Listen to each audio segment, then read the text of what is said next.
Bikin multipad MIDI drum controller pakai Arduino seharga 60 ribuan.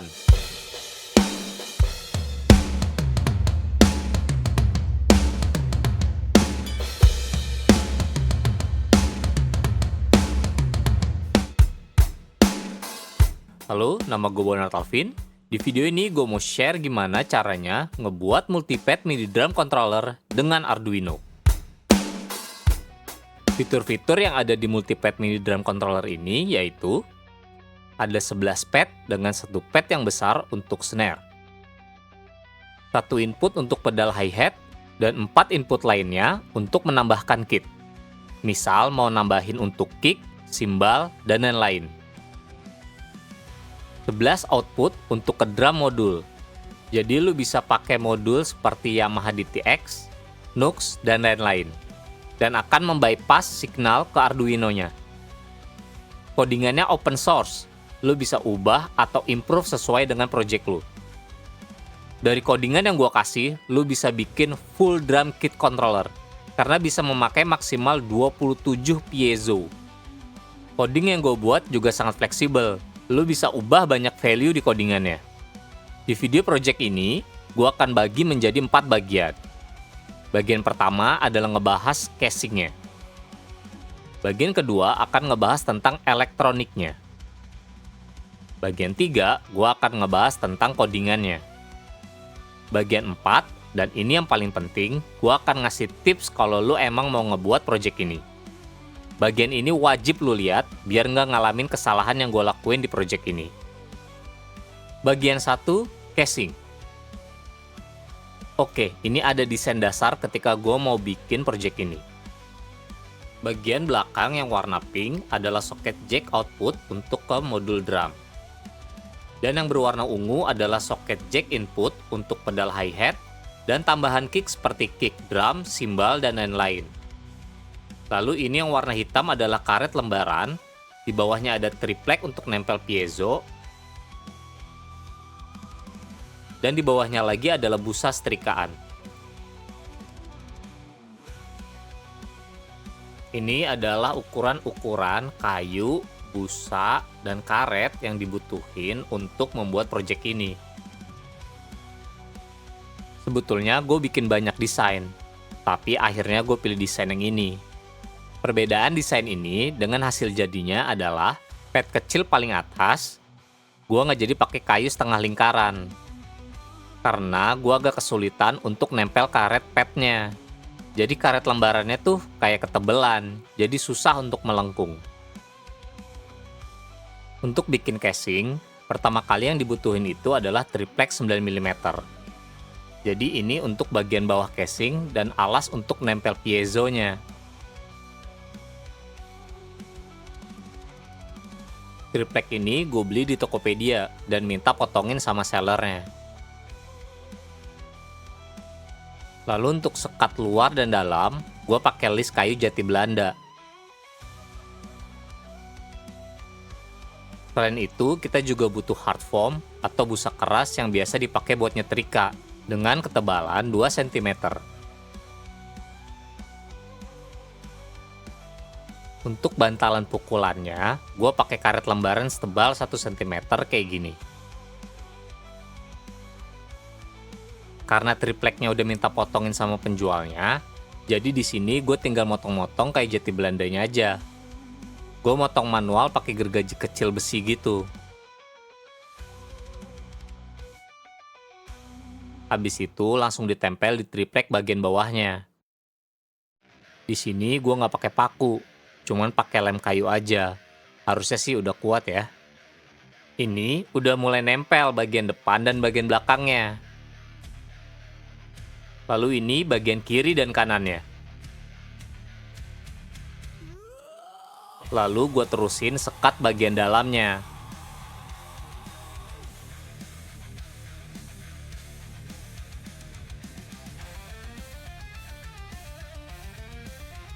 Karena kayunya itu gampang kotor, di sini gue coba cat pelitur bekas project yang lainnya. Lalu jangan lupa sekat-sekatnya dilubangin buat akses kabel. Di sini gue juga lupa. Jadi gue ngebor setelah ngerakit gini. Agak susah ngebornya. Di sini gue juga ngelubangin buat jack output dan jack inputnya. Jangan lupa buat lubang USB-nya juga.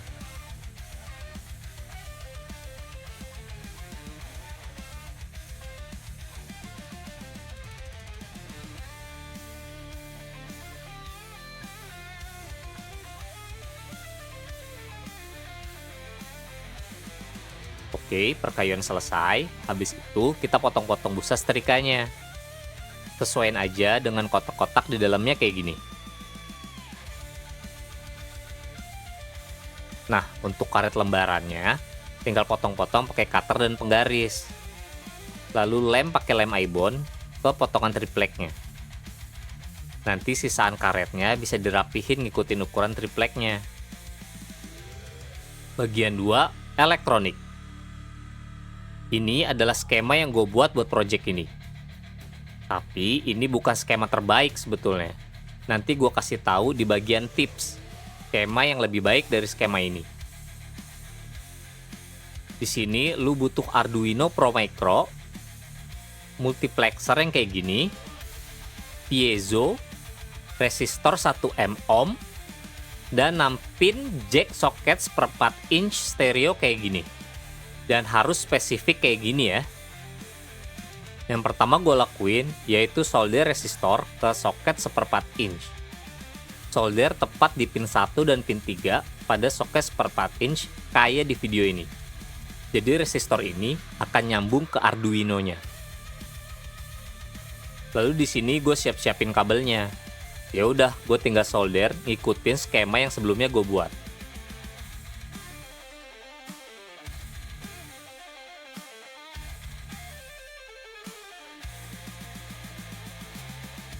Gue nempel piezo pakai lem tembak aja. Lo bisa pakai double tap 3M atau lem apa aja lah.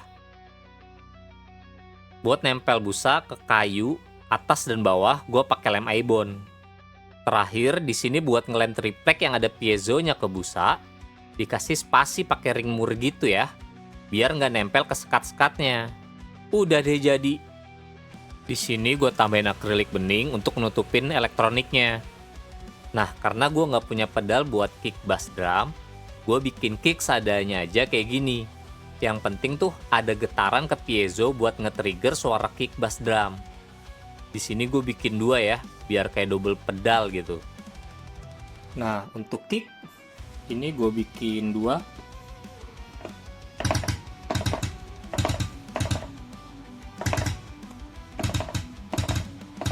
Terus, buat pedal hi-hatnya, gue cuman bikin kayak gini doang. Pakai tombol dindong yang gue beli sekitar 6 ribuan lah di Shopee. Lalu ini ada hi-hat, pedal hi-hat.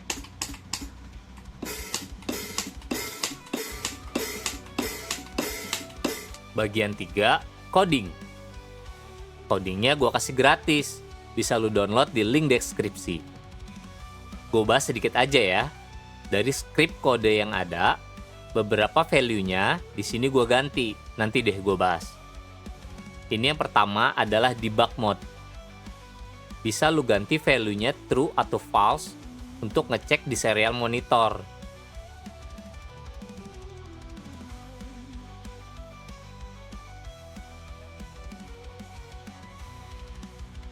Nah, ini adalah pin untuk multiplexernya. Di sini gue ganti value signal pinnya ke A3. Dan keempat pin lainnya yang gue pakai yaitu pin 4, 5, 6, dan 7 dari Arduino Pro Micro-nya. Lalu ini adalah jumlah pad atau piezo yang dipakai. Gak usah diubah untuk value ini. Nah, ini konfigurasi aktif atau tidak aktifnya pin yang dipakai. Kalau value ini nggak diganti, pasti error. Ubah value menjadi true kalau udah dipasangin piezo. Dan false kalau lagi nggak dipasangin piezo. Karena di project ini gue hanya pakai pin yang ada di multiplexer, jadi gue ganti value true untuk pin C0 hingga C12 di sini. Untuk MIDI notes, ini MIDI notes yang dipakai di software Perfect Drums. Lu bisa googling tentang MIDI notes dan baca manual software drum yang lu pakai.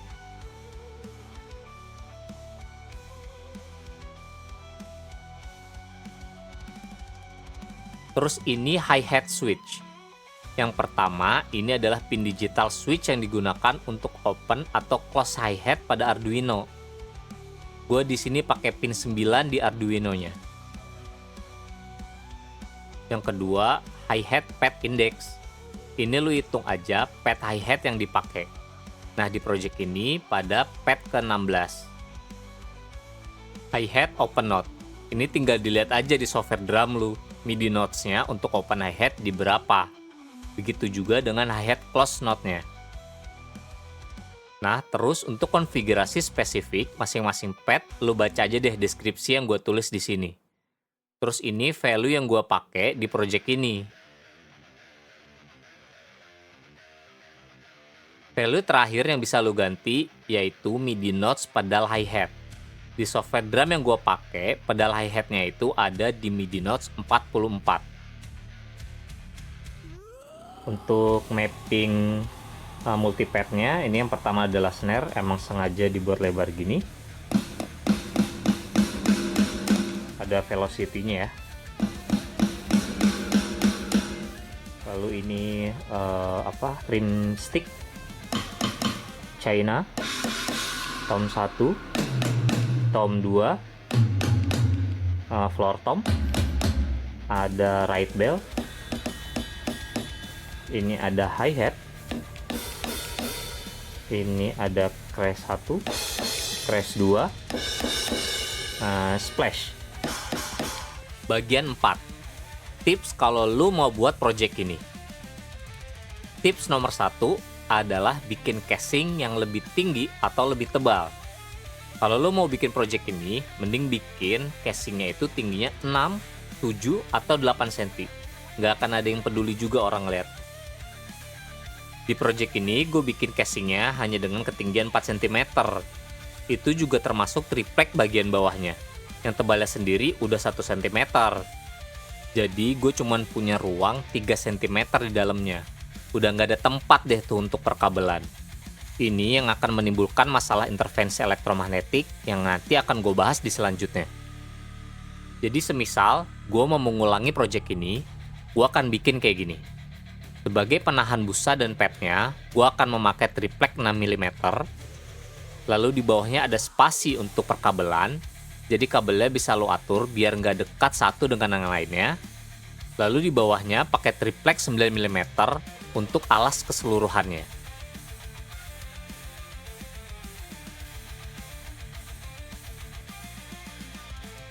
Tips nomor 2. Ini masalah yang paling krusial dan umum dalam membuat multipad kayak gini, yaitu crosstalk. Jadi misal lo mukul satu pad lain akan ke-trigger juga. Masalah ini akan gue bagi menjadi 2. Yang pertama yaitu crosstalk fisik, yaitu ketika pad yang lo pukul mengantarkan getaran fisik ke pad lainnya. Makanya kalau lo inget, gue pakai ring baut sebagai spasi dengan sekat-sekatnya.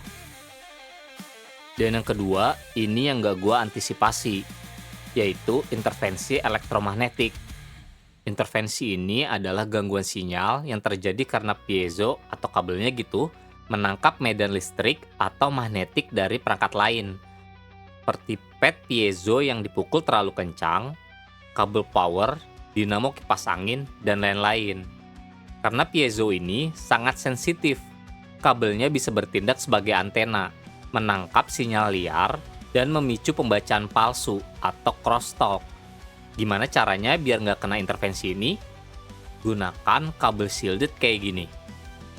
Lalu pisahkan jalur kabel antar piezo sejauh mungkin. Pasang resistor 1 ohm dan dioda Zener 5,1 volt dekat piezo atau di kaki piezo. Kita coba balik lagi lihat skema yang gue pakai di project ini. Karena gue mau pakai fitur output ke drum modul, maka di sini gue memasang resistor jauh dari piezo. Malah lebih dekatnya itu ke Arduino. Belum lagi, gue nggak pakai dioda Zener di project ini. Jadi memang di project ini, gue ada sedikit masalah intervensi elektromagnetik. Yaitu saat gue memukul kencang salah satu pad lain akan ikut ke trigger. Jadi buat solusinya, yaitu ya nggak usah pukul kenceng-kenceng gitu.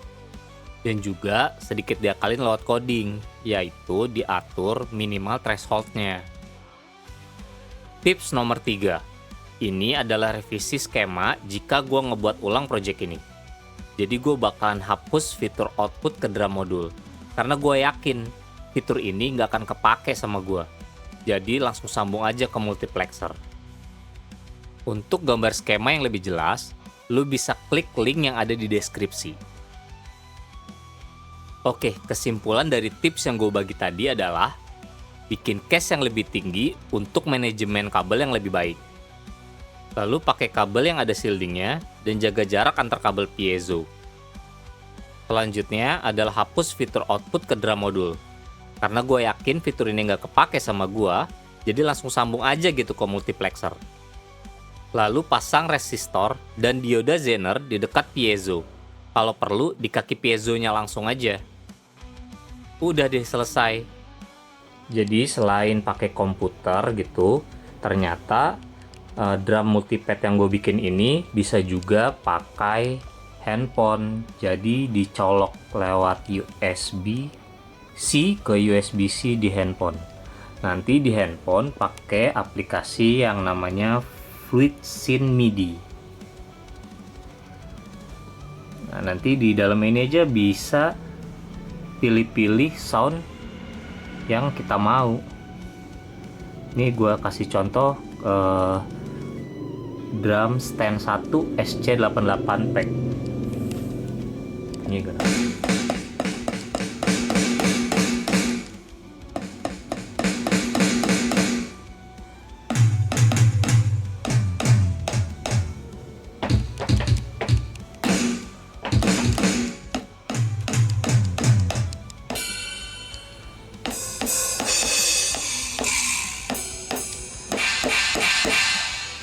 Apa pedal hi-hatnya bisa juga.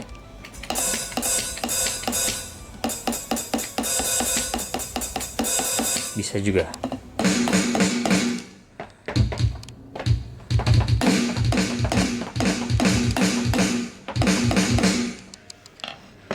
Kalau mau tes yang lain, coba power.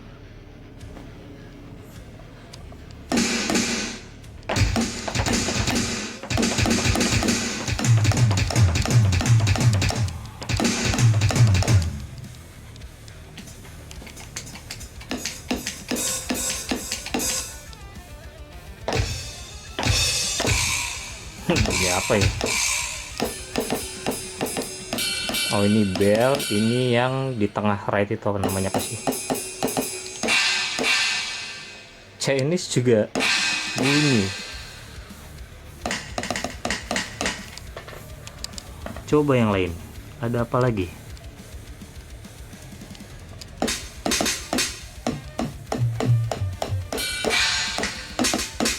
Apa ini aneh? Jazz.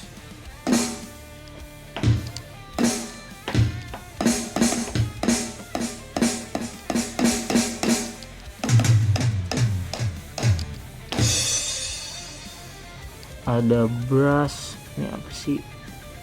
Orc.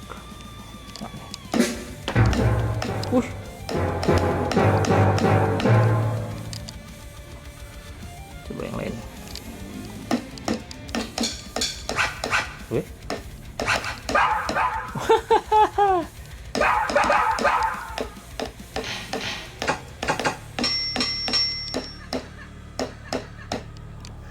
Aneh. Apa lagi ya? Taiko apa nih? Ya gitu deh. Pokoknya ternyata bisa juga pakai handphone. Dari USB-C ke USB-C ke Arduino-nya, lalu headphone outnya ke speaker. Di sini gue pakai speaker yang warna coklat ini nih.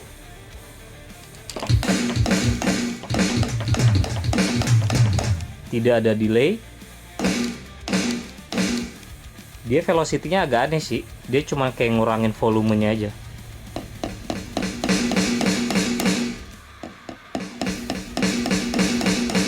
Tapi kayaknya itu sama. File itu dibikin sama, cuman volumenya naik turun aja.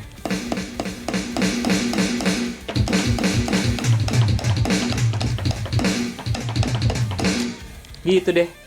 Jadi ada dua opsi saat ini, yaitu dari komputer dan dari handphone. Saat ini sih gue baru pakai atau nyobain aplikasi ini aja. Harusnya sih aplikasi yang support MIDI harusnya bisa juga, nggak ada masalah. Gitu aja deh. Like video ini kalau lu suka project kayak gini, dan subscribe karena video project selanjutnya akan lebih seru dibanding dengan project ini.